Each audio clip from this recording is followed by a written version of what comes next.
Manager job ನ ಬಿಟ್ಟು auto owner and content creator ಆದ ಕಥೆನ ಹೇಳ್ತೀನಿ. ಸೊ ನಮಸ್ಕಾರ ಗೈಸ್, ನಾನು ನಿಮ್ಮ ಆಟೋ ರಾಜಮ್ಮನು. ನನ್ನ ಜೀವನದಲ್ಲಿ ನಾನು ದೊಡ್ಡ ನಿರ್ಧಾರನ ತಗೊಂಡಿದ್ದೆ, ಅದೇನು ಅಂತ ಹೇಳ್ತೀನಿ. ಒಂದ್ ಕಾಲದಲ್ಲಿ ನಾನು ಮ್ಯಾನೇಜರ್ ಆಗಿ ಕೆಲಸ ಮಾಡ್ತಿದ್ದೆ, ಆದ್ರೆ ಇವತ್ತು auto owner and content creator ಆಗಿದ್ದೀನಿ. ನಾನು ಮ್ಯಾನೇಜರ್ ಆಗಿ ಕೆಲಸ ಮಾಡ್ತಿದ್ದಾಗ ಪ್ರತಿದಿನ ಎದ್ದೇಳಬೇಕು, ಆಫೀಸ್ಗೆ ಹೋಗ್ಬೇಕು, ಟಾರ್ಗೆಟ್ ಮಾಡ್ಬೇಕು, ಮೇಲ್ಸ್ ಕಳಿಸ್ಬೇಕು, ಝೋನಲ್ ಮ್ಯಾನೇಜರ್ ಹತ್ರ ಉಗಿಸ್ಕೋಬೇಕು, ಇದೆಲ್ಲ ಇತ್ತು. ಜೀವನದಲ್ಲಿ ಖುಷಿ ಇದ್ರೆ ಮಾತ್ರ ಸಾಕಾಗಲ್ಲ, ಸ್ಯಾಲ್ರಿ ಬಂದ್ರೆ ಮಾತ್ರ ಸಾಕಾಗಲ್ಲ.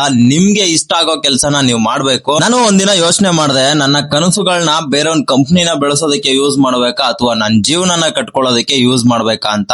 ಇಡೀ ಜೀವನನ 9 to 5 ಜಾಬ್ಗೆ ಅಂತ ಎತ್ತಿರ್ಬೇಕಾ ಅಥವಾ ನನ್ನ ಜೀವನದಲ್ಲಿ ಏನಾದ್ರು ಸಾಧನೆ ಮಾಡ್ಬೇಕಾ ಅಂತ ಯೋಚನೆ ಮಾಡಿದೆ. ನನ್ನ ಮೈಂಡ್ ಒಂದೇ ಬಂದಿದ್ದು, ಏನಾದ್ರೂ ಮಾಡೋ, ನಿನ್ಗೆ ಅಂತ ಒಂದು ಹೆಸರು ಮಾಡೋ ಅಂತ. ಸೊ ಅದಕ್ಕೆ ನನ್ನ ಮ್ಯಾನೇಜರ್ ಜಾಬ್ ನ ಬಿಟ್ಟು ಆಟೋ ತಗೊಂಡು ಆಸ್ ಎ ಕಾಂಟೆಂಟ್ ಕ್ರಿಯೇಟರ್ ಆಗಿ ಇವತ್ತು ನಿಂತ್ಕೊಂಡಿದ್ದೀನಿ. ಕಾಂಟೆಂಟ್ ಕ್ರಿಯೇಟರ್ ಜರ್ನಿನ ಸ್ಟಾರ್ಟ್ ಮಾಡುವಾಗ ತುಂಬಾ ಜನ ನಗ್ತಾ ಇದ್ರು, ತುಂಬಾ ಜನ ಟೀಕೆ ಮಾಡ್ತಾ ಇದ್ರು, ಸ್ವಲ್ಪ ಜನ ಇವ್ನ ಏನ್ ಮಾಡ್ತಾ ಇದ್ದಾನೆ ಲೂಸ್ ತರ ಅಂತ ಇದ್ರು. ಬಟ್ ಇವತ್ತು ಅದೇ ಜನ ನನ್ನ ವಿಡಿಯೋನ ಲೈಕ್ ಮಾಡ್ಬಿಟ್ಟು ಸೊ ಕಾಲ್ ಮಾಡಿ ಹೇಳ್ತಿದ್ರೆ, ಚೆನ್ನಾಗ್ ಮಾಡ್ತಾ ಇದೀಯ ವಿಡಿಯೋ, ಇದೇ ತರ ಮಾಡ್ತಾ ಇರೋ ಅಂತ. ಜೀವನದಲ್ಲಿ ರಿಸ್ಕ್ ತಗೋಬೇಕು, ಯಾಕಂದ್ರೆ ಹಿಸ್ಟ್ರಿ ಬರೆಯೋದು ಕಂಫರ್ಟಬಲ್ ಝೋನ್ ಅಲ್ಲ, ಔಟ್ ಆಫ್ ದಿ ಝೋನ್. ನನ್ನ ಸ್ವಂತ ಕನಸಿಗೆ ಡ್ರೈವರ್ ಆದವ್ ನಾನು. ಇವತ್ ನನ್ನ ಜೀವನದಲ್ಲಿ ನಾನೇ ಓನರು, ನನ್ಗೆ ಯಾವ್ದೇ ಓನರ್ ಇಲ್ಲ, HR ಇಲ್ಲ, ಬಾಸ್ ಇಲ್ಲ, ಯಾರು ಇಲ್ಲ. ದುಡ್ಕೊಂಡ್ ತಿನ್ನೋ ವಯಸ್ಸಲ್ಲಿ ಕಂಫರ್ಟಬಲ್ ಝೋನ್ ಆರಾಮಾಗಿರೋಣ ಅನ್ಕೊಂಡಿದ್ರೆ ಕುತ್ಕೊಂಡ್ ತಿನ್ನೋ ವಯಸ್ಸಲ್ಲಿ ದುಡಿಬೇಕಾಗುತ್ತೆ.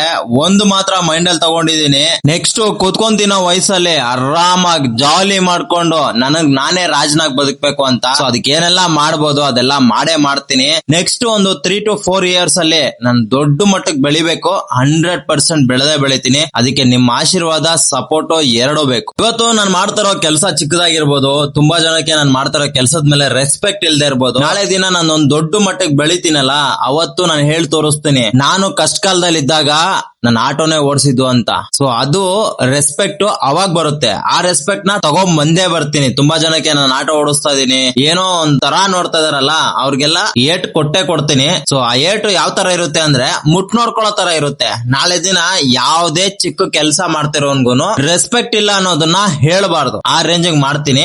ಇದೇ ಆಟೋ ಹಿಡ್ಕೊಂಡು ಬೆಳೆದ್ ತೋರಿಸ್ತೀನಿ. ನಾಳೆ ದಿನ ಅವರೇ ಹೇಳ್ಬೇಕು, ಈ ಆಟೋದಲ್ಲೇ ಬೆಳೆದ. ಯಾವ್ದೇ ಚಿಕ್ಕ ಕೆಲಸನೇ ಮಾಡ್ತಾ ಇರ್ಲಿ, ಆ ಕೆಲ್ಸಕ್ಕೆ ಗೌರವ ಕೊಡೋದು ಆ ಕೆಲಸ ಮಾಡ್ತಿರೋನ್ ಮಾತ್ರ.